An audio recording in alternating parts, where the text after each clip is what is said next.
বিএনপির গণতান্ত্রিক প্রক্রিয়ায় বিএনপির কমিটি গঠন হতে যাচ্ছে। ওই গঠন উপলক্ষে আমরা নির্বাচনের আয়োজন করেছি। যা আমাদের দলের চেয়ারপারসন তারেক রহমানের নির্দেশে আমরা বাংলাদেশের প্রত্যেকটা ইউনিয়ন পর্যায়ে আমাদের নির্বাচনী কার্যক্রম শুরু হয়েছে। এটা তারেক জিয়ার উদ্দেশ্য গণতান্ত্রিক প্রক্রিয়া, গণতন্ত্রকে পূর্ণ প্রতিষ্ঠা করার লক্ষ্যে আমাদের এই নির্বাচন।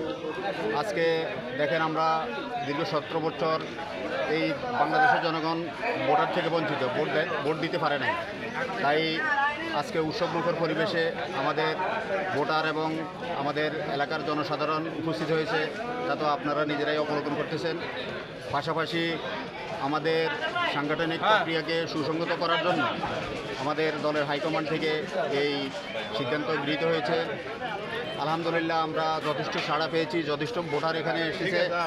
পাশাপাশি বিভিন্ন এলাকা থেকে লোকজন এসেছে আমাদের এই ভোটের কার্যক্রমকে দেখে, এবং তারা যেই আনন্দ উপলব্ধি করতে পেরেছে এজন্য আমি আনন্দিত। পাশাপাশি আমার 1 নং উত্তর হামসাদি ইউনিয়ন 9 নং ওয়ার্ডের সর্বস্তরের জনগণকে আমি সংগ্রামী শুভেচ্ছা ও অভিনন্দন জানাচ্ছি। আগামী দিনে আমাদের এই দলকে সুসংগঠিত করার জন্য আমি সকলের সহযোগিতা কামনা করছি। পাশাপাশি আমরা যারা প্রার্থী হয়েছি, যেহেতু এটা আমাদের দলীয় নির্বাচন, সেই সুবাদে আমরা সকলে ঐক্যবদ্ধভাবে জননেতা আবুল খায়ের ভূঁইয়ার হাতকে শক্তিশালী করার লক্ষ্যেই আমরা কাজ করে যাব, এই বলে আমি আমার